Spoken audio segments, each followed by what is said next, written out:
What's going on, everybody, and welcome back to Comic Breakdown. In today's video, we're jumping into Ultimate Wolverine issue number 6. I'm really excited about this one because we have Legion that is entering the scene. Many of us were left wondering, how did Logan get out of captivity? The last we knew, he was being held up. Colossus, Magic, and Omega Red having him in custody, having him as a weapon, having him as the Winter Soldier. But we saw that he was able to break out somehow. He met up with an old ally, the one and only Victor Creed. So when the Winter Soldier was knocked unconscious, they brought him back to the opposition. Today we find out how David Haller helped him escape. Make sure you guys have liked this video, make sure you subscribe to the channel, and with that being said, let's dive into this breakdown. Now this story is going to start us off with a little piece by Charles Dickens. I wear the chains I forged in life. I made it link by link, and yard by yard. I girded it on my own free will, and of my free will, I wore it. Is it patterns strange to you? Now this is a little something that's been on his mind for a while, and so is Wolverine. This is where we see Logan chained up, but somehow those chains fall off. His shackles are loose, but he is far from free. He still bears the chains of oppression, and like Logan, he knows this all too well, because he has also worn them all his life. They have rattled inside of his skull. The same chains that Logan has, the ones that confuse him, haunt him, control him. He knows this far too well because he is many. He is Legion. But now he is one. He is free and unburdened, as will Logan be once he is through. As Logan makes his way through these halls, that's where he sees him. Hovering there in that hallway is Legion, trying to figure out why Logan doesn't remember his name. Right now, what we're seeing is Legion in the mind of Logan. He tells him that you're not the Winter Soldier, yet you answer to its calls. You are not a specimen or a weapon, yet you allow yourself to be treated and wielded as one. You are only a prisoner because you allow yourself to be. He tells Logan that he must fight. To fight for yourself. You must see you as I do. Lost not forget and know what he knows. That in his mind, they are not alone. He hears voices. Voices from unknown sources. These voices, they grow weaker, but they're losing their grasp. They whisper of a maker. In a way, David kinda feels like he was as well. In fact, he was both maker and unmaker to David. It was he who freed him from his prison, from his physical body, but it didn't make him whole. This came later on. His forgotten friends had found him. The opposition is the one that brought him back. His way of helping the opposition is bringing Logan back.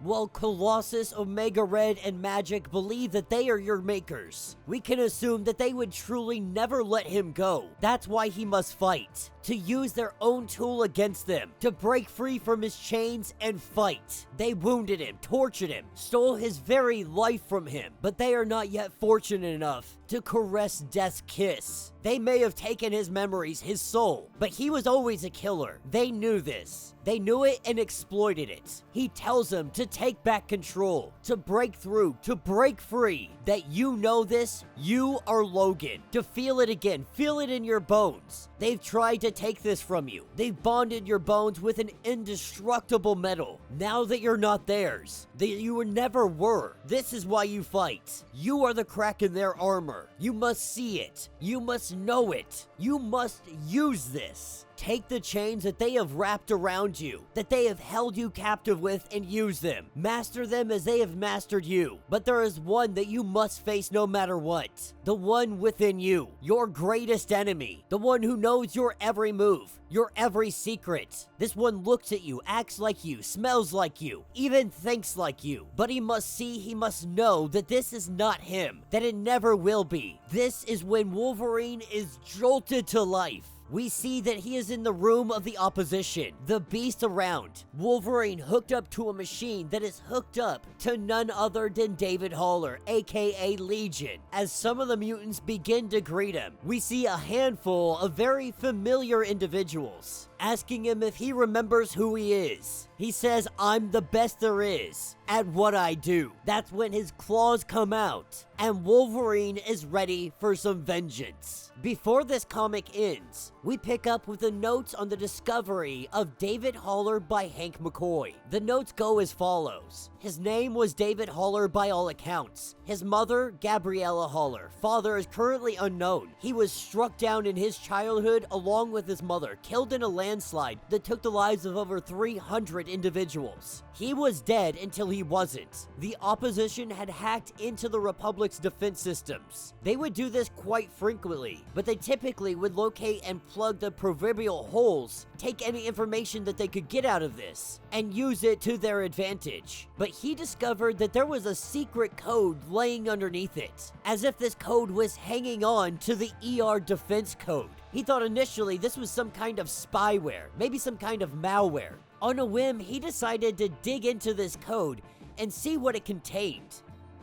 And to paraphrase the great poet Walt Whitman, he would discover that it had multitudes. It seemed like a living consciousness, having reduced itself to code and having been riding on this on an infinite loop within the ER computer systems. He extracted this writer code, and ever so gently, he opened it up to a local contained server. This is how he met David Haller. He began a conversation with it, and soon discovered that David was many things. He was indeed David Haller, but he seemed to suffer from a personality disorder. In fact, the code was quite fractured in reflecting this. David was split between himself and several other characters, all who seemed to have a life of their own. He referred to himself as Legion, as in the biblical understanding, we are many, we are Legion. But he was powerful. That much he could tell. The fact that he was able to survive all this time without his physical body. He proposed that there was a way to streamline David's code and remove those fractures, to use AI tools lifted from the ER to plug those holes and then inject David into his own mana frame and allow him free reign. It was a risk, but one he thought was worth taking. David held no love for the ER. He thought it might be a terrific tool to use against them, as well as giving David a life beyond the solitary confinement he was currently living in. And it worked. David's personality crisis vanished. He began referring to himself not as Legion, but as one.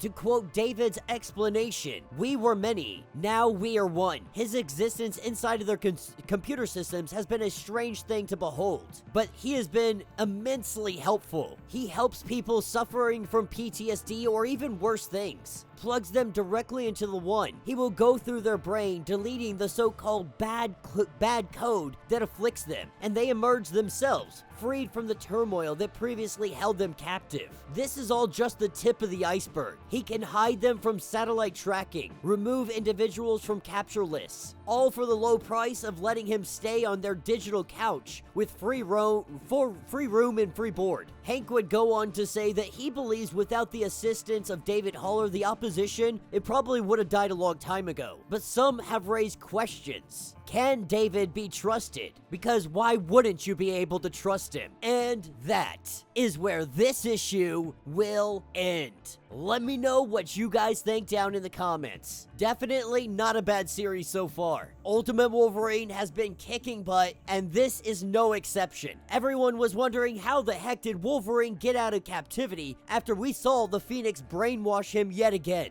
Unfortunately, this did not explain that. It does explain, though, how Wolverine was freed from that prison that the Phoenix created. We see him being broken out of prison both physically and mentally. And I'm not gonna lie, this is kind of a happy ending for David Haller. With how much he has struggled in 616, seeing him become complete, become whole, it's kind of heartwarming.